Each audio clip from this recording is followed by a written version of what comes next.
दोस्तों, आप सभी का बेस्ट स्टडी चैनल में स्वागत है। आज हम इस वीडियो के अंदर जीएस और जीके का धमाका करने वाले हैं, जिसमें हम इस जीएस का पोस्टमार्टम करने वाले हैं। यूपी ट्रिपल एससी का पेपर नज़दीक है, इसीलिए हम कुछ रामबाण प्रश्न लेके आए हैं। तो अगर आप इस चैनल पर नए आए हैं तो सबसे पहले इस चैनल को सब्सक्राइब करें। इस सब्सक्राइब वाले पॉइंट पर जो आपको ये ऑप्शन दिखाई दे रहा है, इस पर क्लिक करें और इस बेल आइकॉन पर भी क्लिक करें, जिससे कि आने वाली वीडियो का नोटिफिकेशन आपको प्राप्त हो सके। तो इस वीडियो के अंदर आज हम 30 प्रश्न करने वाले हैं, उसके साथ बहुत ही महत्वपूर्ण फैक्ट, मतलब ये समझ लो कि इनके साथ बहुत ही इम्पोर्टेंट प्रश्न जो पेपर में बार बार पूछे जाते हैं, तो उनको आप कर लीजिए। तो उससे कहीं ना कहीं आपको इतना मुझे गारंटी दे रहा हूँ कि कम से कम मोस्टली ज़्यादातर प्रश्न इन्हीं प्रैक्टिस सेटों से मिलेंगे।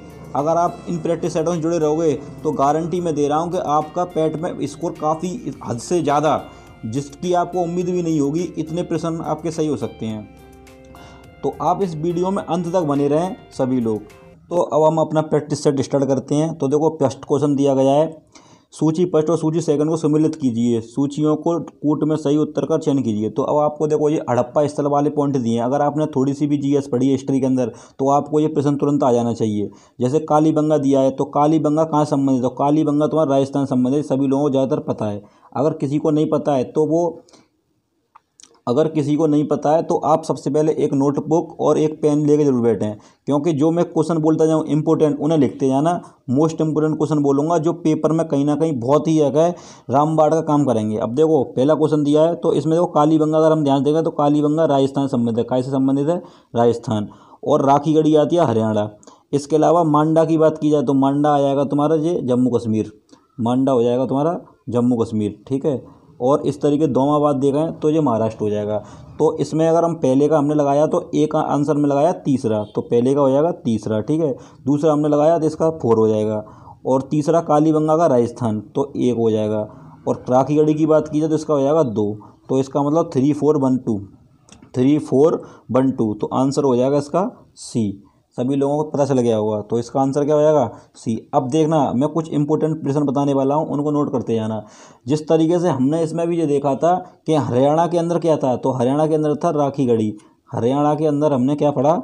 राखी गढ़ी। तो अब देखना कि हरियाणा का राखी गढ़ी, हरियाणा से एक प्रश्न और बनता है मोस्ट इंपॉर्टेंट, वो आपका बनेगा बनावली। ये आपसे पूछ लेगा कि ये बता दो बनावली ये कहाँ का है। तो बनावली और राखी गढ़ी, इन दोनों को नोट कर लो, मोस्ट इंपोर्टेंट है, हरियाणा का है। ये बार बार क्वेश्चन पूछे जाते हैं, कई बार रिपीट हुआ है कि हरियाणा का राखी गढ़ी और बनावली, ठीक है। इसी तरीके से कालीबंगा किसका है? राजस्थान का। ये 3 मोस्ट इंपोर्टेंट क्वेश्चन हो गए। इसी तरीके से तुमसे ये पूछेगा कि कालीबंगा, जो कालीबंगा जो दिखाई दे रही है, ये किस नदी के किनारे है? तो ये घग्गर नदी किनारे है। किसके? घग्गर नदी के किनारे। तो इस क्वेश्चन को भी आप नोट कर लो। अगर कुछ थोड़े और फैक्ट की बात की जाए तो देखो, हड़प्पा सभ्यता से एक तो ये पूछता है, एक हड़प्पा। अब देखो, कुछ मैं पॉइंट बोल रहा हूँ, उन्हें आप नोट कर लेना। एक हड़प्पा, ठीक है। हड़प्पा के अलावा एक मोहनजोदड़ो, मेरी राइटिंग सही नहीं आएगी, बस आप सुनते जाओ और इन्हें से लिखते जाना। एक है चन्नूदड़े। क्या हो गया?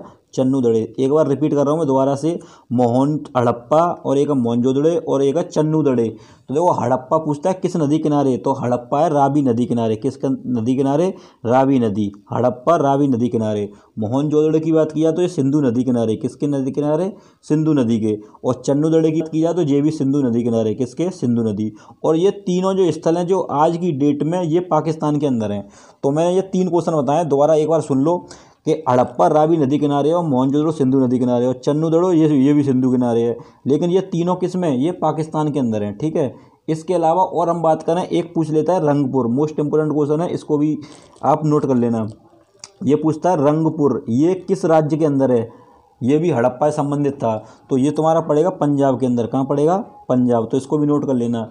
एक क्वेश्चन आता है लोथल। क्या पूछेगा? लोथल। ये आप लोगों ने, ज़्यादातर लोगों ने पढ़ा होगा कि ये कहाँ पड़ेगा? गुजरात के अंदर पड़ेगा। तो 2 प्रश्न बताए मैं, रंगपुर आ जाए तो रंगपुर, तो पंजाब में किसका रंग चल रहा है इस समय? इस समय चल रहा है भाई आम जनता पार्टी का, तो रंगपुर हो गया। और लोथल की बात किया तो ये कहाँ से हो जाएगा? गुजरात का। अब यहीं से 2 प्रश्न और पूछेगा कि रंगपुर ये बताओ किस नदी किनारे है, तो ये बताओ पंजाब में कौन सी नदी बहती है? तो पंजाब में नदी बहती है सतलज। और सतलज किस डैम के ऊपर, मतलब सतलज किस डैम के नीचे बहती है? तो ये बहती है भाई भाखड़ा नागल बांध की, ठीक है। इसी तरीके से लोथल की बात किया तो लोथल के कौन सी नदी बहती है लोथल के पास, तो ये बहती है भोगवा नदी। ठीक है, तो इंपॉर्टेंट क्वेश्चन है। दोबारा से एक बार फिर से रिपीट कर दे रहा हूँ। मैंने कहा एक रंगपुर, ध्यान रखना रंगपुर ये कहाँ पर है, पंजाब के अंदर। एक पूछे लोथल, तो लोथल कहाँ पर है, ये लोथल पड़ेगा गुजरात के अंदर। रंगपुर पर कौन सी नदी बहती है, सतलज। और लोथल के किनारे कौन सी बहती है, तो लोथल के किनारे भोगवा नदी। ठीक है, कौन सी नदी, भोगवा नदी। ये इंपॉर्टेंट क्वेश्चन है। आगे थोड़ा सा 2 पॉइंटर बता दे रहा हूँ। एक ये क्वेश्चन इंपॉर्टेंट है, ये 100% आ सकता है पेपर में, कि आलमगीरपुर, क्या, आलमगीरपुर। तो ये आलमगीरपुर अपने यूपी के अंदर मेरठ में पड़ता है। कहाँ पर, मेरठ से संबंधित है। ये क्वेश्चन इंपॉर्टेंट है क्योंकि अपने उत्तर प्रदेश का एग्जाम है, तो ये याद होना चाहिए कि हड़प्पा सभ्यता का एक स्थल है आलमगीरपुर, वो कहाँ पर है, तो उत्तर प्रदेश के मेरठ में। और उसका तो एक लिख लो धौलागीर, कौन सा है, धौलागीर, धौलागीर। ये धौलागीर आपका पड़ेगा गुजरात के कच्छ में। कहाँ पड़ेगा, गुजरात के कच्छ की खाड़ी में। तो ये भी मोस्ट इंपोर्टेंट है। तो एक बार फिर से रिपीट कर दे रहा हूँ। मैंने आपको ये बताया था हड़प्पा और मोहनजोदड़ो चंद्रजोड़ो ये पाकिस्तान के अंदर है। हड़प्पा रावी नदी किनारे और मोहनजोदड़ो सिंधु और चंद्रजोड़ो सिंधु। और रंगपुर की बात की जाए तो रंगपुर सतलज नदी किनारे पंजाब में है।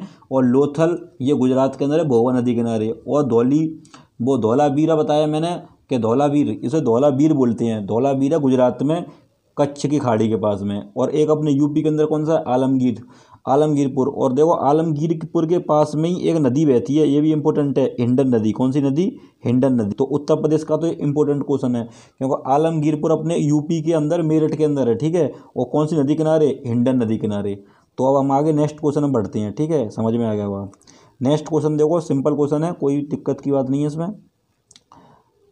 दूसरा क्वेश्चन, नेक्स्ट क्वेश्चन अगर देखें सेकंड, उपनिषद पुस्तकें बताइए।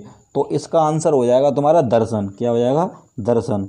अब देखो इसमें भी तुम्हें 2 क्वेश्चन बताऊं इंपॉर्टेंट, कि इस उपनिषद को वेदांत भी बोलते हैं। क्या बोलते हैं, वेदांत।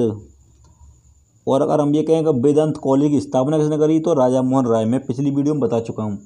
अगर देखो योग पर क्वेश्चन पूछ लेता है, योग पर, तो इसका आंसर तो याद रखना कि दर्शन है, उपनिषद पुस्तक का। अब मैं कुछ 1-2 इंपॉर्टेंट क्वेश्चन बता रहा हूँ कि योग से संबंधित प्रश्न पूछेगा आपसे कि ये बताओ योग दर्शन, क्या पूछेगा, योग दर्शन।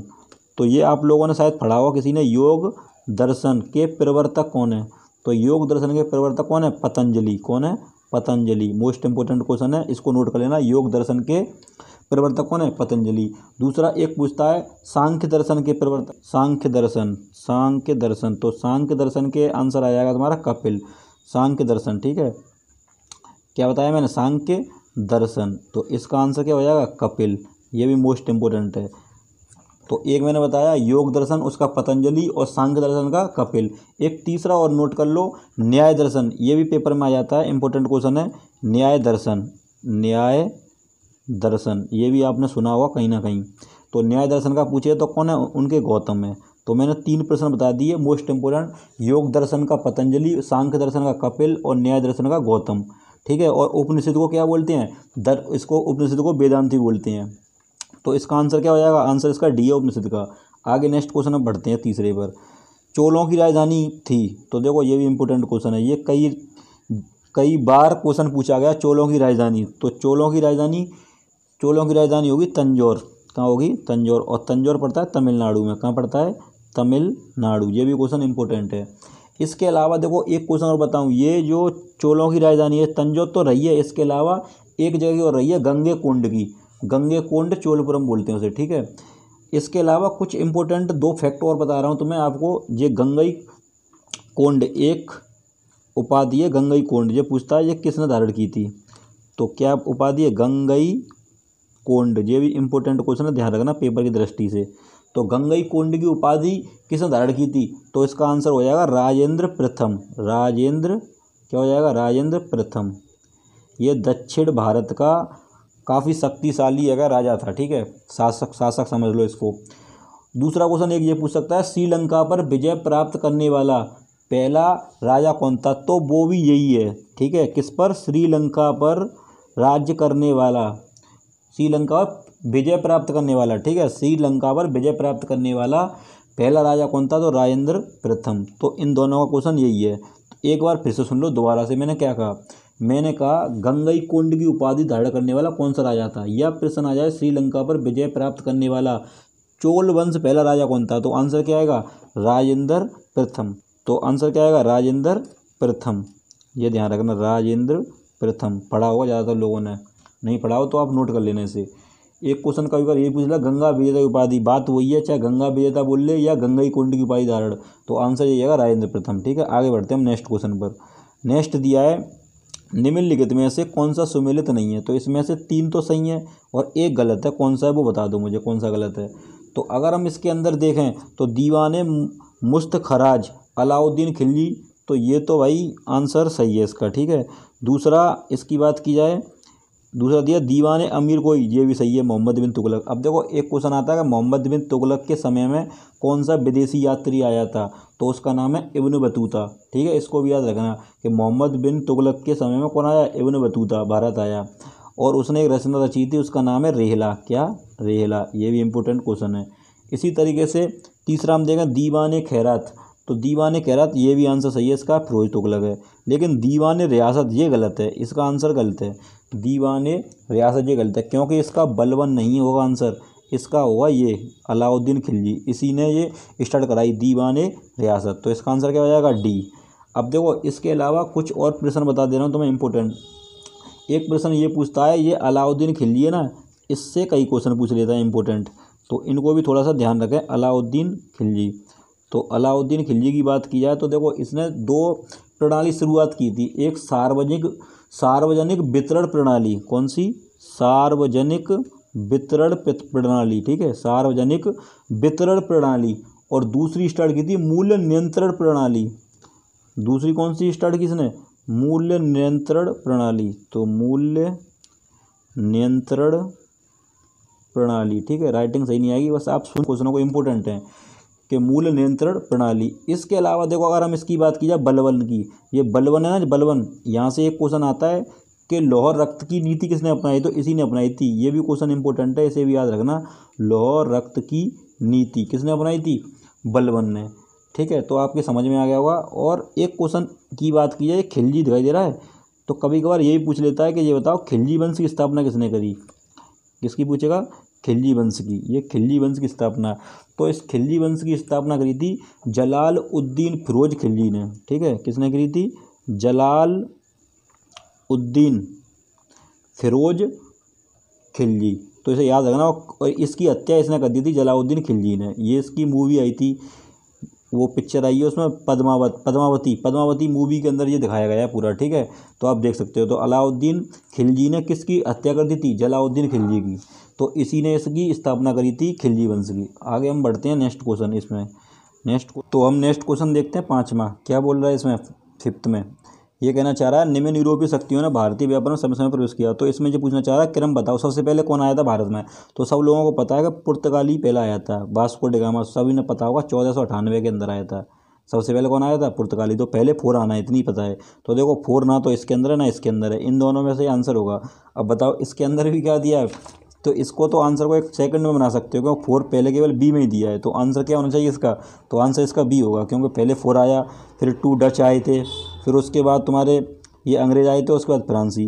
तो इसको तो आप बस देख के ही पता कर सकते हो कि ये बताओ सबसे पहले पुर्तगाली तो आए थे 1498, तो बस, और 4 किसी में ही नहीं है, बी में ही है। इसका आंसर क्या हो जाएगा, बी हो जाएगा। इसके अलावा देखो कुछ क्वेश्चन बता दूंगा आपको कि ये पुर्तगाली हैं। इससे एक प्रश्न बनता है कि ये बताओ गोवा में स्वतंत्र भारत के बाद भी राज किया किसने, पुर्तगालियों ने। तो ये गोवा पर इन्होंने अपना राज किया। ठीक है, कहाँ पर, गोवा पर। इसी तरीके से अगर फ्रांसीसी की बात की जाए तो इन्होंने पुदुचेरी पर। इंपॉर्टेंट क्वेश्चन है ये भी दोनों। ठीक है, इन्हें याद रखना। तो इसका क्या आ जाएगा, पुदुचेरी, और पुर्तगालियों क्या आ जाएगा, गोवा। इन दोनों का पूछ लेता है कि इन लोगों ने कौन से राज्य पर राज किया, तो फ्रांसीसी ने किया था पुदुचेरी, और पुर्तगालियों ने किस पर किया था, गोवा पर। तो इन दोनों पॉइंटों को भी आप याद रखना। ठीक है, तो अब हम आगे नेक्स्ट क्वेश्चन नंबर बढ़ते हैं। क्वेश्चन नंबर 6 देखते हैं। 1857 के स्वाधीनता संग्राम का प्रतीक क्या था। तो देखो इसका आंसर वैसे तो कमल रोटी होगा, इसका आंसर क्या होगा, कमल रोटी। 1857 क्रांति से एक प्रश्न पूछता है कि ये बताओ 1857 क्रांति के समय पर भारत का वायसराय कौन था। तो इसका आंसर क्या हो जाएगा, लॉर्ड कैनिंग। ये मोस्ट इंपोर्टेंट क्वेश्चन है। ठीक है, लॉर्ड कैनिंग, इसको याद रखना कि 1857 क्रांति के समय पर कौन वायसराय था, तो लॉर्ड कैनिंग। इसके अलावा 1857 क्रांति से जो लोग संबंधित थे उनको और पूछ लेता है, जैसे मेरठ से कौन संबंधित है, तो मेरठ से क्या हो गया, मंगल पांडे। ठीक है, अभी राइटिंग खराब आ रही है तो इसको थोड़ा मैनेज करो, आगे आने वाली वीडियो में शायद राइटिंग सही आएगी। तो मेरठ के लिए क्या हो जाएगा, मंगल पांडे। दूसरे की बात की जाए, अगर प्रश्न ये पूछ ले कि ये बताओ रानी लक्ष्मीबाई किस जगह संबंधित है, रानी लक्ष्मीबाई, तो आंसर क्या हो जाएगा, झांसी, झांसी वाली रानी। इसी तरीके से आपसे पूछता है कि इलाहाबाद से कौन था, तो इलाहाबाद से था लियाकत अली। क्या होगा, लियाकत अली। तो इलाहाबाद से हो जाएगा भाई लियाकत अली। इसी तरीके से आपसे ये पूछ लेता है कि बरेली से बताओ कि बरेली से कौन था, तो बरेली से हो जाएगा खान बहादुर खां। ठीक है, खान बहादुर खान, ये बहादुर थे इसीलिए इनकी रैली निकलती थी, ऐसे याद कर सकते हैं। फैजाबाद की बात की जाए तो फैजाबाद से था मौलवी अहमदुल्ला। तो फैजाबाद से क्या था, मौलवी अहमदुल्ला। और एक फतेहपुर से था, किससे, फतेहपुर से पूछ ले, तो फतेहपुर से था एक, ये भी इसका नाम है अजीमुल्ला। क्या है, अजीमुल्ला। तो ये प्रश्न इंपॉर्टेंट है। और एक कानपुर से और पूछ लेता है कि कानपुर का बता दो, किसका, कानपुर का। तो कानपुर से दो लोग थे जो इंपॉर्टेंट हैं ये कि एक तो नाना साहब थे, कौन थे, नाना साहब, और दूसरे थे तात्या टोपे। तो इन्हें याद रखना, नाना साहब और तात्या टोपे। कभी कभार यही पूछा जाएगा नाना साहब का ये बताओ उपनाम क्या था, तो उनका उपनाम था दौदू पंथ है। इसी तरीके से तात्या टोपे का भी उपनाम पूछ लेता है, तो उनका नाम क्या था, तो उनका नाम था रामचंद्र पांडुरंग। क्या था, रामचंद्र पांडुरंग। तो एक बार फिर से मैं रिपीट कर रहा हूँ, ये 9 प्रश्न आते हैं, ये 9 फिक्स हैं, ये कि हर एक एग्जाम में कहीं ना कहीं पूछे जा चुके हैं और दोबारा से भी रिपीट हो सकते हैं। तो पहला ये पूछे अगर दिल्ली का, तो दिल्ली का आ जाएगा बहादुर शाह जफर, जो मुगल साम्राज्य का अंतिम शासक था। ठीक है, क्या था, तो उसका अंतिम शासक क्या था, उसका बहादुर शाह जफर, बहादुर शाह जफर। इसी तरीके से आपसे पूछे कि नाना, ये बताओ, इसी तरह से पूछे कानपुर का बताओ, तो कानपुर का नाना साहब और तात्या टोपे। झांसी का पूछे तो झांसी से हो जाएगी रानी लक्ष्मीबाई। अगर आप इलाहाबाद से पूछे तो लियाकत अली। और आपसे ये भी पूछा था जगदीशपुर, जगदीशपुर पड़ता है तुम्हारे बिहार के अंदर, तो वहाँ से पूछे तो कुंवर सिंह। और बरेली से पूछे तो खान बहादुर खां। फौजाबाद से पूछे मौलवी अहमदुल्ला। और फतेहपुर से पूछे तो अजीमुल्ला। ये 9 प्रश्न, ये 9 प्रश्न याद रखना इंपॉर्टेंट है, यहाँ से कहीं ना कहीं पूछ सकता है प्रश्न। तो आगे हम बढ़ते हैं नेक्स्ट क्वेश्चन। अगर नेक्स्ट प्रश्न की बात किया, देखो इसमें भी मिलान है यहाँ पे, कि मिलान कीजिए इसका। तो ये तो सिंपल है, तो इनको भी देखो मिला देते हैं कि क्या मिलाना है इसके अंदर। अभिनव भारत, तो अभिनव भारत किसने, तो ये तो हो जाएगा बी.डी. सावरकर, आप लोगों ने पढ़ा हुआ शायद। अगर ये पूछिए कि स्वराज पार्टी, ये भी सभी लोगों ने पढ़ा हुआ कि स्वराज पार्टी की स्थापना की थी मोतीलाल नेहरू और C.R. दास, मतलब चित्तरंजन दास ने। और गदर पार्टी जो लाला हरदयाल 1913 में अनुशीलन। अब देखो इसी से रिलेटेड मैं आपको कुछ प्रश्न बताने वाला हूँ, उन्हें नोट कर लेना क्योंकि मोस्ट इंपोर्टेंट प्रश्न है। जैसे ये दिया है बी.डी. सावरकर, बी.डी. सावरकर ने 1857 की जो क्रांति थी उसको एक नाम दिया था, उसको कहा था भारत का प्रथम स्वतंत्रता संग्राम। क्या कहा था, भारत का प्रथम स्वतंत्रता संग्राम। ठीक है, नोट कर लेना, किसने कहा ये कहा था बी.डी. सावरकर ने। इसके अलावा अगर हम बात करें और प्रश्न की जो इम्पोर्टेंट है, जो स्वराज पार्टी दिखाई दे रही है, यहाँ से प्रश्न बनता है कि स्वराज पार्टी की स्थापना किसने की, तो स्वराज पार्टी की करी तो C.R. दास, जिस C.R. दास का मतलब चित्तरंजन दास। और इनके साथ में किसने करी, मोतीलाल नेहरू ने, जो जवाहरलाल नेहरू के पिताजी। ठीक है, मोतीलाल नेहरू और चित्तरंजन दास, किसने, चित्तरंजन दास, इन दोनों लोगों ने मिलकर की थी। ये पूछ लेता है कि ये कब की थी, तो 1923 के अंदर। ठीक है, इंपॉर्टेंट है। तो ये पूछेगा स्वराज पार्टी की स्थापना कब हुई, तो 1923। किसने करी, तो चित्तरंजन दास और मोतीलाल नेहरू दोनों ने। ठीक है, इंपॉर्टेंट प्रश्न है। इसके अलावा हम बात करें, अगर ये प्रश्न दिया गदर पार्टी, तो गदर पार्टी की स्थापना तो लाला हरदयाल ने करी, लेकिन ये पूछता है कि कब करी थी लाला हरदयाल ने, तो इन्होंने करी थी 1913 के अंदर। कब करी थी, 1913 के अंदर। इसके अलावा जो हमने अभी ये पढ़ा था चित्तरंजन दास, जो C.R. दास है, इनका उपनाम पूछ लेता है, इनका उपनाम बताओ, इन्हें क्या कहते हैं उपनाम इनका, तो इनका उपनाम था देश बंधु, क्योंकि देश के बारे में ज़्यादा सोचते थे, तो इसीलिए इनका नाम क्या रख दिया, देश बंधु। इसी तरीके से एक नाम और है दीन बंधु, ये कन्फ्यूजन होता है पेपर में, ध्यान रखना, देश बंधु और दीन बंधु के। अब इनके लिए ये लगाएंगे, ये लगाएं, तो ये इन्होंने तो करी थी देश की सेवा, तो इसलिए इन्हें क्या कर दिया, देश बंधु। लेकिन दीन बंधु के लिए एक अंग्रेज व्यक्ति था जिसका नाम था C.F. एंड्रूज। क्या था, C.F. एंड्रूज। ये भी क्वेश्चन इंपॉर्टेंट है। ठीक है, पेपर में आ सकता है, ये पूछे जा चुके हैं ये, कि दीन बंधु पूछे तो C.F. एंड्रूज, अगर देश बंधु पूछे तो आंसर क्या आ जाएगा, C.R. दास, चित्तरंजन दास। ठीक है, ये सभी को पता होगा। इसके अलावा चित्तरंजन दास से एक प्रश्न और बन जाता है कि ये एक जगह ये वकील रह चुके हैं। क्या रह चुके हैं ये, तो ये वकील रह चुके हैं। ये कहाँ के वकील रह चुके हैं, तो अलीपुर एक षड्यंत्र हुआ था। क्या हुआ था, अलीपुर षड्यंत्र, वहाँ के वकील रहे, क्योंकि इन्होंने क्या किया, जो ये इसमें ये पॉइंट लगा, ये अरविंद घोष, इनको बचाया इन्हें, ये मान लो कि इनके लिए इनके वकील रहे ये, कहाँ पर किस में रहे थे, अलीपुर षड्यंत्र कांड के वकील रहे अरविंद घोष को बचाने के लिए। इंपॉर्टेंट प्रश्न है, ठीक है, इसको भी याद रखना। तो अब आगे बढ़ते हैं नेक्स्ट क्वेश्चन। नेक्स्ट तो इसका देखो आंसर तो लगाया नहीं हमने, इसका आंसर लगाओ पहले। तो इसका अगर हम आंसर लगाते हैं तो देखो हमने देखा इसमें स्वराज पार्टी, तो सी का क्या आ जाएगा, डी का तो तीसरा, डी का तीसरा किस में, तो नीचे वाले में। तो इसका प्रश्न देखो ये तो होंगे नहीं दोनों, क्योंकि डी का तीसरा दिया और डी का तीसरा केवल इन दोनों में। इसी तरह अभिनव भारत मैंने बताया था, इसका बी डी सावरकर, ए का डी, तो ए का डी केवल इसी में, तो आंसर हो जाएगा डी, इसका क्या हो जाएगा, डी आंसर। आगे बढ़ते हैं नेक्स्ट क्वेश्चन। निम्नलिखित में से किसने बंगाल के विभाजन के विरुद्ध में हुए आंदोलन का नेतृत्व किया, तो इसका नेतृत्व किसने किया। तो देखो ये प्रश्न इंपॉर्टेंट है, क्योंकि ये नया क्वेश्चन है, मतलब ज़्यादातर पेपर में कम पूछा गया है, ये ज़्यादातर लोगों ने कम लोगों ने देखा होगा इसको, इसीलिए इम्पोर्टेंट है। निम्नलिखित में से किसने बंगाल के विभाजन 1905 के विरोध में हुए आंदोलन का नेतृत्व किया था, मतलब 1905 के विरोध में हुए आंदोलन का नेतृत्व किसने किया, तो इसका आंसर हो जाएगा सुरेंद्रनाथ बनर्जी, ठीक है। और इनकी एक बुक पूछी जाती है पेपर में, वो इम्पोर्टेंट है। दो बुक लिखी है इन्होंने, एक तो लिखी है ए नेशन, क्या लिखी है, ए नेशन, देखो दोबारा से लिख दे रहा हूँ उसे, इम्पोर्टेंट प्रश्न है ये भी इम्पोर्टेंट है, ठीक है। A nation, nation in making. इसके अलावा एक बुक इन्हें लिखी है बंगाली, क्या लिखी है, बंगाली। तो दो बुक याद रखना कि सुरेंद्रनाथ बनर्जी ने एक बंगाली और एक किताब लिखी है a nation in making, important point है। इसके अलावा अगर हम बात करें, देखो इसमें रविन्द्रनाथ टैगोर दिखाई दे रहे हैं, तो इनके लिए कुछ इंपॉर्टेंट प्रश्न बता रहा हूँ, ये मोस्ट इंपॉर्टेंट प्रश्न आते हैं। तो पहला प्रश्न तो ये पूछता है कि ये बताओ इन्हें ये पिछले यूपी पैट के अंदर पूछा भी जा चुका प्रश्न, ये पूछा गया था कि पहले एशियाई भारतीय कौन थे जिन्हें नोबेल पुरस्कार मिला था, तो कौन थे वो, रविन्द्रनाथ टैगोर। और इन्हें कब मिला था, 1913 में।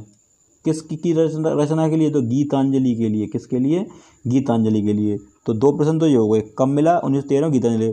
दूसरा पॉइंट ये पूछता है वो इनको गुरुदेव की क्या दी थी, उपाधि, किसकी, गुरुदेव की। तो ये उपाधि किसने दी, तो ये दी थी महात्मा गांधी ने, किसने दी थी, महात्मा गांधी ने, किसकी, तो इन्हें गुरुदेव की उपाधि किसने दी, महात्मा गांधी ने। इसके अलावा इन्होंने जनगण मन, जो हमारा राष्ट्रगान है, वो लिखा है इन्होंने। इसके अलावा बांग्लादेश का आमार सोनार बांग्ला है, इनने वहाँ का भी राष्ट्रगान लिखा है, ठीक है। इसके अलावा फिर कुछ प्रश्न और हैं, जैसे देखो ये पूछ लेता है, तो एक प्रश्न ये पूछेगा कि ये बताओ महात्मा गांधी को महात्मा की उपाधि किसने दी, महात्मा की उपाधि। तो आंसर क्या हो जाएगा, रविन्द्रनाथ टैगोर। रविन्द्रनाथ टैगोर ने महात्मा गांधी को क्या कहा था, महात्मा। कुछ इंपॉर्टेंट और प्रश्न है, इन्होंने एक सुभाष चंद्र बोस को भी बोला है, सुभाष चंद्र बोस को इन्होंने बोला है देश नायक, क्या बोला है, देश नायक। ये भी इम्पोर्टेंट क्वेश्चन है कि इन्होंने देश नायक कहा है, क्या कहा है, देश नायक। तो देश नायक किसने कहा है, रविन्द्रनाथ टैगोर ने। किसको कहा है, तो इन्होंने कहा है सुभाष चंद्र बोस को। इन्होंने एक शांति निकेतन की स्थापना भी करी बंगाल के अंदर, ठीक है। और इन्होंने एक प्रश्न ये पूछा था, सर की उपाधि इन्होंने जलियांवाला हत्याकांड में वापस कर दी थी, किसकी, सर की उपाधि। तो अब जो जितने भी प्रश्न मैंने इनके बताए हैं, उनको आप दोबारा से, जितने भी प्रश्न मैंने इनके जो बताए हैं उनको आप दोबारा से सुने एक बार, मैंने क्या क्या बताया। एक प्रश्न तो मैंने बताया कि 1913 में गीतांजलि में इनको नोबेल पुरस्कार मिला। दूसरा प्रश्न, गुरुदेव की उपाधि इन्हें किसने दी थी, तो महात्मा गांधी ने, ठीक है। इसके अलावा इन्होंने क्या किया, तो इन्होंने आमार सोनार बांग्ला और एक जनगण मनगढ़, जो राष्ट्रगान है भारत का और एक बांग्लादेश का, इन दोनों को लिखा इन्होंने। और दूसरा पॉइंट, एक आगे नेक्स्ट ये पॉइंट है कि महात्मा गांधी को महात्मा की उपाधि किसने दी, तो इन्होंने दी थी। और सुभाष चंद्र बोस को देश नायक की। और शांति निकेतन की स्थापना करी इन्होंने, और सर की उपाधि इन्होंने जलियांवाला हत्याकांड में वापस कर दी, ठीक है। इसके अलावा हम आगे बढ़ते हैं।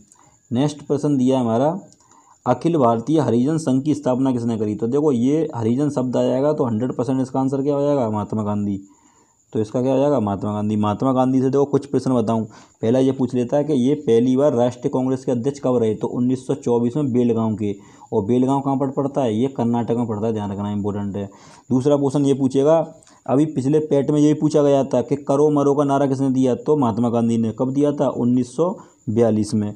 इसके अलावा इनकी कुछ बुक्स भी हैं जो पूछ लेता है पेपर में ज़्यादातर, तो जैसे यंग इंडिया, हरिजन, नवजीवन, हिंद स्वराज, ठीक है। और इनके ये पूछ लेता है राजनीतिक गुरु कौन थे, तो राजनीतिक गुरु कौन थे? गोपाल कृष्ण गोखले। कौन थे? गोपाल कृष्ण गोखले। और गोपाल कृष्ण गोखले के राजनीतिक गुरु कौन थे? तो उनके थे MG रनाड़े। इसके अलावा एक प्रश्न इंपॉर्टेंट ये बन सकता है, आए थे दक्षिण अफ्रीका से। कब आए थे? 9 जनवरी को। तो 9, इसीलिए 9 जनवरी को हम क्या बनाते हैं? प्रवासी भारतीय दिवस। और एक प्रश्न पूछ लेता है कि इन्होंने ये बताओ 1917 के अंदर, क्या 1917 के अंदर, इम्पोर्टेंट प्रश्न है ये भी, 1917 के अंदर चंपारण सत्याग्रह किया। अगर ये प्रश्न पूछे कि महात्मा गांधी ने सबसे पहले सत्याग्रह कहाँ किया, तो आंसर आएगा अफ्रीका। अगर ये पूछे भारत में सबसे पहले कब किया, तो भारत में सबसे पहले 1917 में चंपारण पड़ता है बिहार के अंदर, ठीक है। अब इनको रामचंद्र शुक्ल नाम का एक व्यक्ति था जो इनको यहाँ पर लेके गया था, और नील की खेती के लिए ये विद्रोह हुआ था, इस वजह से यहाँ पर जो आंदोलन किया गया चंपारण 1917 में। इम्पोर्टेंट पॉइंट है। इसके अलावा इन्होंने 1919 में जलियांवाला हत्याकांड में केसर हिंद की उपाधि वापस कर दी थी, तो आपको ज़्यादातर पता होंगे। तो इसका आंसर क्या हो जाएगा? अखिल भारतीय हरिसंघ का। तो आंसर हो जाएगा महात्मा गांधी। आगे बढ़ते हैं, क्वेश्चन नंबर 10। निम्नलिखित में से किस अधिनियम द्वारा अंग्रेजों ने भारत में सर्वप्रथम परोक्ष निर्वाचन प्रणाली की शुरुआत की? तो इसका आंसर हो जाएगा तुम्हारा 1900 नहीं, इसका आंसर होगा 1892। ये ज़्यादातर लोगों को कम पता होगा। देखो इसमें प्रश्न लगा हुआ है निर्वाचन प्रणाली, तो निर्वाचन प्रणाली से कुछ प्रश्न पूछ लेता कभी कभार। ये पूछता है कि ये बताओ निर्वाचन आयोग कौन से भाग में है, तो भाग कौन सा हो जाएगा? 15। अगर ये पूछे आर्टिकल कहाँ से कहाँ तक है, तो आर्टिकल हो जाएगा 324 से 329, ठीक है। इंपॉर्टेंट प्रश्न है ये भी।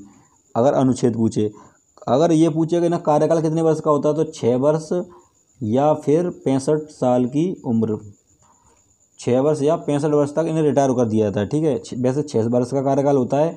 अगर कोई व्यक्ति 65 साल तक का हो चुका है तो पहले रिटायर हो जाएगा।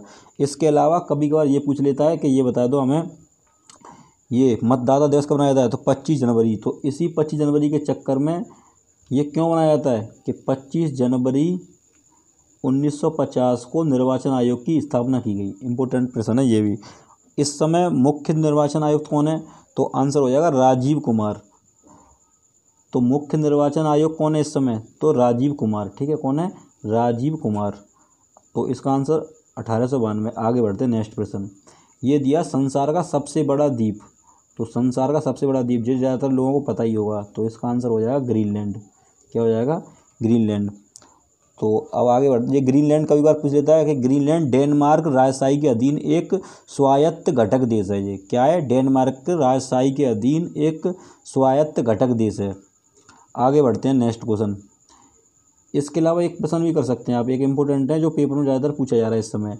ये पूछे कि विश्व का सबसे बड़ा नदी द्वीप, क्या पूछे? नदी द्वीप कौन सा होगा? विश्व का सबसे बड़ा नदी द्वीप, तो आंसर उसका हो जाएगा माजुली द्वीप। कौन सा हो जाएगा?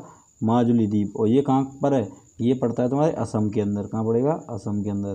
तो ये क्वेश्चन इंपॉर्टेंट है कि विश्व का सबसे बड़ा नदी द्वीप कौन सा है? माजुली द्वीप। ये कहाँ पर है? असम के अंदर। तो अब आगे बढ़ते हैं, विश्व की सर्वाधिक लंबी पर्वतमाला, ये भी सब ज़्यादातर लोगों को पता होगी, तो इसका आंसर हो जाएगा एंडीज। क्या हो जाएगा? एंडीज। अगर हम तुमसे ये पूछें कि ये बताओ सबसे ऊंचा कौन सा है, सबसे ऊंचा विश्व का, तो आंसर हो जाएगा माउंट एवरेस्ट। क्या हो जाएगा? Mount Everest. जिसकी लंबाई कितनी है, ऊंचाई कितनी है? 8000, तो जिसकी ऊंचाई कितनी है? 8848 मीटर, ठीक है। अगर ये पूछे कि ये नेपाल में से क्या कहते हैं, तो नेपाल के अंदर इसको बोलते हैं सागर माता। क्या बोलते हैं? सागर माता। और चीन के अंदर पूछे क्या बोलते हैं, तो चीन के अंदर बोलते हैं से चोमोलुंगमा। क्या बोलते हैं? चोमोलुंगमा। अगर ये पढ़ा होगा आप लोगों ने तो आपको पता होगा कि हाँ इसको क्या बोलते हैं? चोमोलुंगमा। ये इम्पोर्टेंट है, ठीक है। अब हम आगे बढ़ते हैं नेक्स्ट प्रश्न पर। नंबर 13 पर बढ़ते हैं। तो 13 में ये दिया है कि उकाई, पतरातू, पेंच और डाबोल ये किस राज्य में संबंधित हैं। तो देखो आपने पेंच राष्ट्रीय उद्यान भी पढ़ा हुआ, तो ये कहाँ पर पड़ता है? पेंच पड़ता है मध्य प्रदेश में। सी का 4 हो जाएगा। सी का 4 देखें तो देखो ऑप्शन बी और डी के अंदर है। इसी तरीके से इकाई की बात की जाए तो जो गुजरात के अंदर है, तो ए का 2 है, तो ए का 2 केवल ऑप्शन बी में, तो इसका आंसर क्या आ जाएगा, बी आंसर होगा इसका आंसर होगा बी। तो बाकी के भी देख लेते हैं कि बाकी क्या है, तो ए का तो बी होगा, तो बी का 1 है, मतलब पतरातू झारखंड में, क्या पर झारखंड, और सी का 4 होगा, ये तो बता ही दिया, और डी का क्या है, तीसरा, तो डाबोल का ये हो जाएगा, डाबोल का महाराष्ट्र, तो इसका आंसर हो जाएगा बी। आगे बढ़ते हैं नेक्स्ट प्रश्न नंबर, ये देखो कुछ नदी आ गई और परियोजना, ये इंपॉर्टेंट प्रश्न है। तो इसका प्रश्न, बांखड़ा परियोजना, तो बांखड़ा और हीराकुंड, इडुक्की और नागार्जुन सागर, तो बांखड़ा कहाँ पड़ती है, तो बांखड़ा पड़ेगी तुम्हारी सतलज नदी पर, ये पड़ती है पंजाब के अंदर, कहाँ पड़ेगी, पंजाब में, ठीक है प्रश्न। अगर ये पूछे हीराकुंड कहाँ पड़ती है, तो हीराकुंड ये महानदी पर, ये पड़ेगी उड़ीसा, कहाँ पड़ेगा, उड़ीसा के अंदर। अगर इडुक्की की बात की जाए पेरियार नदी पर, ये कहाँ पड़ेगा, केरल में, कहाँ पड़ेगा, केरल। नागार्जुन बांध ये कृष्णा नदी, ये पड़ेगा तेलंगाना, कहाँ पड़ेगा, तेलंगाना।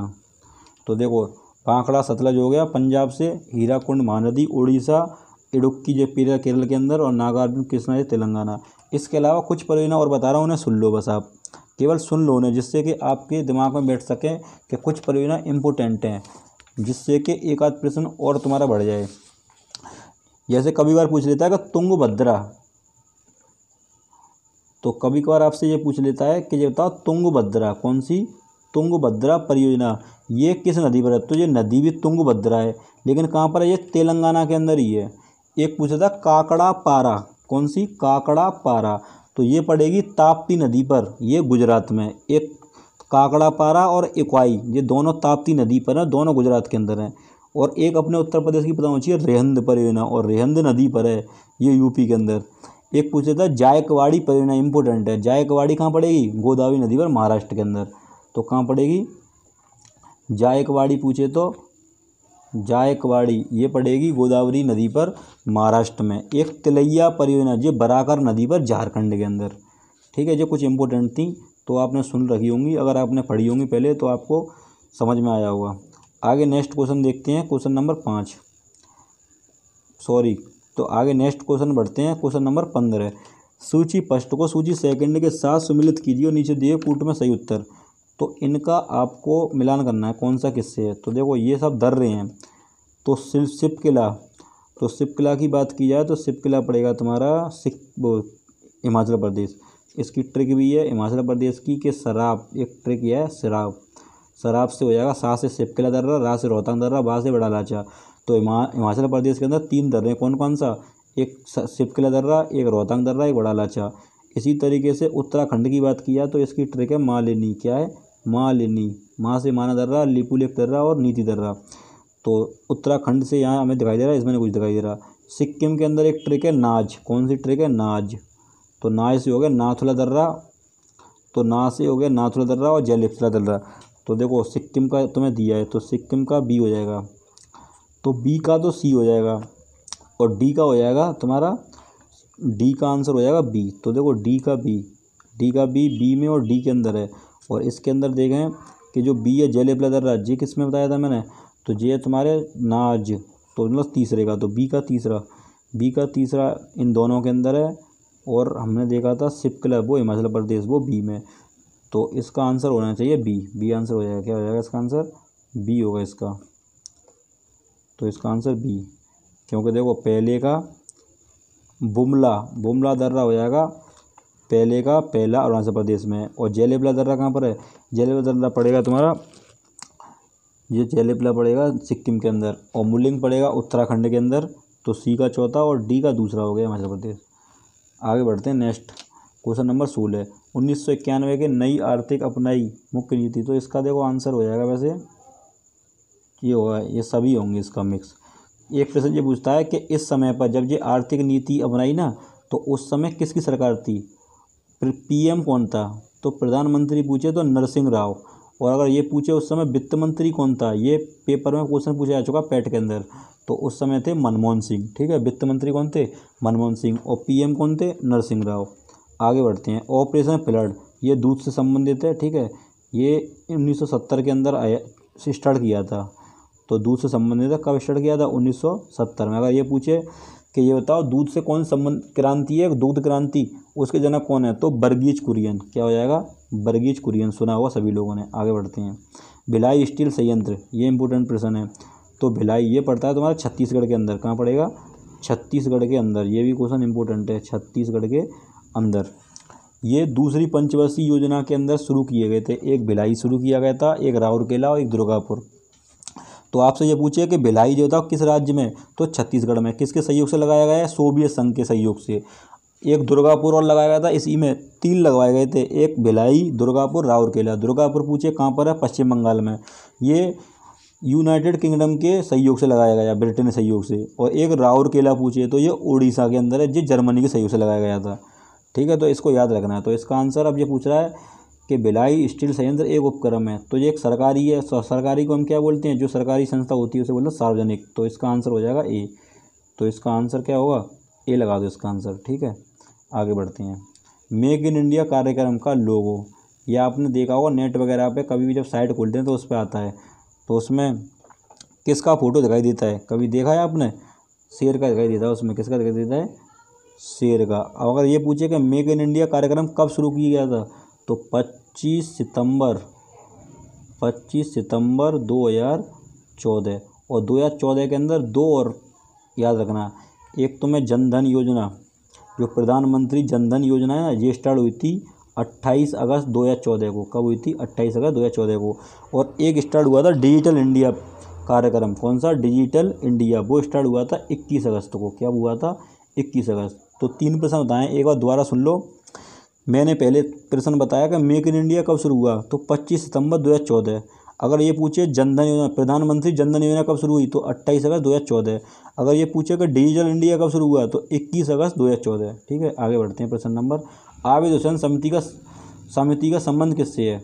तो ये थोड़ा सा टफ क्वेश्चन है, ये ज़्यादातर लोगों को नहीं पता होगा। तो इसका आंसर बी होगा। क्या होगा? लघु उद्योग से। इसमें यही है, इसमें कुछ है नहीं। आगे बढ़ते हैं। प्रश्न नंबर 21, ग्राम पंचायत के निर्वाचित प्रतिनिधियों का कार्यकाल कितना होता है? तो इनका 5 वर्ष होता है। क्या होता है? 5 वर्ष। अब देखो इसके अंदर कुछ प्रश्न और बता रहा हूँ तुम्हें इम्पोर्टेंट। एक ये पूछता है कि ग्राम पंचायत का गठन कौन से अनुच्छेद में है? तो अनुच्छेद 40 के अंदर। कि ग्राम पंचायत का गठन किस में? अनुच्छेद 40 के अंदर। अगर ये पूछे कि ये ग्राम जो पंचायती है ये संविधान में कब जोड़ी गई? तो 73वें संविधान संशोधन द्वारा 1992 अधिनियम के द्वारा। ठीक है, 73वें संविधान संशोधन 1992 अधिनियम मतलब एक्ट के थ्रू ये संविधान जोड़ा गया। अगर ग्राम पंचायत का कोई सदस्य बनना चाहे तो कितनी उम्र होनी चाहिए? तो उसकी होनी चाहिए 21 वर्ष। अगर ये आपसे पूछे कि ये बताओ ये पंचायती राज है कौन से भाग में संविधान के? तो संविधान के भाग पूछे तो आंसर हो जाएगा 9। अगर ये पूछे किस अनुसूची के अंदर है? तो अनुसूची है 11 है। अगर ये पूछे कौन से आर्टिकल में? तो 243 के का से और ये ड़ा तक। ठीक है, इसके अंदर है। ये भाग हो गया, ये सूची हो गई, ये अनुच्छेद हो गए। और 40 के अंदर जो अनुच्छेद 40 हो उसमें इसका ग्राम पंचायत गठन दिया गया है। ठीक है, ये पता होगा। 2 अक्टूबर 1959 को राजस्थान के नागौर जिले में शुरुआत की गई थी सबसे पहले, पंडित जवाहरलाल नेहरू के कहने पर। ठीक है, तो आगे बढ़ते हैं। इसमें क्वेश्चन नंबर 22, वर्ष 2000 में निम्न में से किस राज्य का गठन नहीं हुआ है? तो देखो 2000 ईस्वी के अंदर 3 राज्यों का गठन हुआ था, जो तुम्हें याद होना चाहिए। झारखंड का हुआ था, उत्तराखंड का और ये छत्तीसगढ़ का। लेकिन तुम्हारा ये नहीं हुआ था तेलंगाना, क्योंकि तेलंगाना का हुआ है 2 जून 2014। ठीक है, 2 जून 2014 को हुआ था तेलंगाना। अगर झारखंड की बात की जाए तो ये झारखंड हुआ था तुम्हारा बिहार से अलग। किससे हुआ था? बिहार से। कब हुआ था? 15 नवंबर और 2000 को। ठीक है, इसी तरीके से अगर आपसे ये पूछेगा उत्तराखंड किससे अलग हुआ? तो ये हुआ था यूपी से, अपने उत्तर प्रदेश से अलग हुआ था। कब हुआ था उत्तर प्रदेश से अलग? तो ये हुआ था 9 नवंबर को। ठीक है, इसी तरीके से आपसे ये पूछेगा छत्तीसगढ़ बताओ जी किससे अलग हुआ?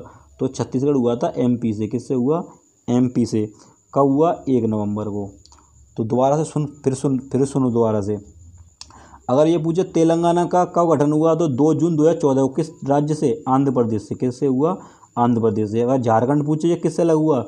झारखंड हुआ बिहार से 15 नवंबर 2000 को। उत्तराखंड कैसे अलग हुआ? उत्तर प्रदेश से। कब हुआ? 9 नवंबर को। इसी तरीके से छत्तीसगढ़ पूछे छत्तीसगढ़ कब हुआ अलग? तो छत्तीसगढ़ हुआ 1 नवंबर को। ठीक है, तो छत्तीसगढ़ किससे हुआ? छत्तीसगढ़ हुआ एमपी से 1 नवंबर को एमपी से अलग। ठीक है, समझ में आ गया। आगे बढ़ते हैं। प्रश्न नंबर 23, किसी भारतीय राज्य की प्रथम महिला राज्यपाल कौन थी? तो ये तो बच्चे को प्रश्न पता है ये वाला कि किसी भारतीय राज्य की प्रथम महिला राज्यपाल कौन थी? तो सरोजिनी नायडू। अगर ये पूछे सुचेता कृपलानी कौन थी? ये तो पहली महिला मुख्यमंत्री मतलब सीएम। ठीक है, तो पहली चीफ मिनिस्टर कौन रह चुकी है? सुचेता कृपलानी। और सरोजिनी नायडू कौन थी? ये पहली राज्यपाल। और सरोजिनी नायडू का क्वेश्चन और आता है इम्पोर्टेंट, एक और सुन लो। ये जो कांग्रेस का राष्ट्रीय अधिवेशन है उसकी 1925 के अंदर कानपुर की ये अध्यक्ष रह चुकी हैं। ठीक है, सरोजिनी नायडू। तो प्रश्न आता है कि राष्ट्रीय कांग्रेस की पहली भारतीय महिला कौन अध्यक्ष रही है? सरोजिनी नायडू, 1925 में कानपुर की। आगे क्वेश्चन बढ़ते हैं। क्वेश्चन नंबर 24, राष्ट्रपति पद में रिक्ति की स्थिति में उपराष्ट्रपति अधिकतम कितनी? तो ये सबको पता होगा, नॉर्मल प्रश्न है। इसका आंसर हो जाएगा 6 महीने। क्या हो जाएगा? 6 महीने। अब देखो, राष्ट्रपति आया तो राष्ट्रपति से प्रश्न कई पूछे जाते हैं इंपॉर्टेंट। तो तुम्हें 2 प्रश्न बता देता हूँ इंपॉर्टेंट। अगर ये पूछे इन पर महाभियोग किस आर्टिकल के तहत लगाया जाता है? तो 61 के। और महाभियोग कोई भी लगा सकता है, चाहे राज्यसभा चाहे लोकसभा। अगर ये पूछे कि इन्हें फांसी की सज़ा माफ़ करने के लिए इन्हें शक्ति दी गई है, वो कौन से आर्टिकल में? तो वो आर्टिकल 72 में। ठीक है, दोनों प्रश्न इंपॉर्टेंट है, इन्हें याद रखना। आगे बढ़ते हैं। निम्नलिखित में से क्या भारत के संविधान की विशेषता नहीं है? तो भारत के संविधान की विशेषता नहीं है, तो मुझे ये बताना है इसमें। तो प्रश्न नंबर 24 में संघीयता, मूलभूत अधिकार, सत्ता का विभाजन, एकात्मक कुछ नहीं है। ठीक है, तो हमारे क्या होगा? संगठनात्मक। तो इसका आंसर डी आंसर हो जाएगा। क्या आंसर हो जाएगा इसका? डी। तो इसका आंसर होगा तुम्हारा डी। ठीक है, एकात्मक, डी आंसर हो जाएगा। आगे बढ़ते हैं फिर नेक्स्ट क्वेश्चन पर कि क्या कहना चला है। तो क्वेश्चन नंबर 26 में देखें, ध्वनि निम्नलिखित में से किस माध्यम से तीव्रता से गुजरती है? तो सबसे तेज ध्वनि किस में से गुजरती है? तो कोई भी चीज़ हो, अगर ठोस कोई चीज़ होगी, अगर उसमें ठोस में अगर किसी से चीज़ बजाया जाए तो बहुत तेज ध्वनि निकल के आएगी। तो आंसर क्या हो जाएगा? ठोस होगा। और निर्वात में एक प्रश्न ये आता है कि प्रकाश की चाल सबसे अधिकतम किस में होती है? तो निर्वात के अंदर होती है। ठीक है, वैक्यूम के अंदर। गैस में कम होती है। ठीक है, जो ध्वनि है, ध्वनि सबसे ज़्यादा किस में होती है? ठोस में। कभी कभार ये पूछ लेता है कि ये बताओ ध्वनि का मात्रक पूछ लेता है, तो क्या हो जाएगा? डेसिबल। लोगों को पता ही होगा, ये प्रश्न आ जाता है कभी कभार 1 नंबर में। ठीक है, आगे बढ़ते हैं। इमली में मौजूद अम्ल का नाम बताइए। तो इमली कैसी होती है? खट्टी। तो इसका आंसर हो जाएगा टार्ट्रिक अम्ल। क्या हो जाएगा इसका? टार्ट्रिक अम्ल। अगर लैक्टिक अम्ल का पूछे तो इसका हो जाएगा दूध। क्या हो जाएगा? दूध। साइट्रिक अम्ल खट्टे फलों में, जैसे नींबू हो गया, आंवला हो गया, संतरा हो गया। एमिनो अम्ल ये पाया जाता है प्रोटीन में। कायम पाया जाता है? प्रोटीन में। ठीक है, तो आ गया वो आंसर। इमली का ये टार्ट्रिक अम्ल हो गया, लैक्टिक अम्ल दूध का हो गया, साइट्रिक में खट्टे फल, और ये इमली में और जिसमें एमिनो अम्ल ये प्रोटीन में। आगे बढ़ते हैं। प्रश्न नंबर 28, नमक का रासायनिक नाम क्या है? तो नमक को क्या बोलते हैं? Sodium chloride. और सोडियम क्लोराइड क्या होता है? NaCl। NaCl। तो आंसर क्या हो जाएगा इसका? ये होगा। आगे बढ़ते हैं। प्रश्न नंबर 29, निम्नलिखित में से किस विटामिन को रेटिनॉल भी कहा जाता है? तो रेटिनॉल किसको कहता है? विटामिन ए को। क्या कहते हैं? विटामिन। और विटामिन डी सूर्य से ही प्राप्त होती है। इसकी कमी से कौन सा रोग हो जाता है? बच्चों में रिकेट्स नामक रोग हो जाता है। और विटामिन सी, इससे स्कर्वी बीमारी होती है।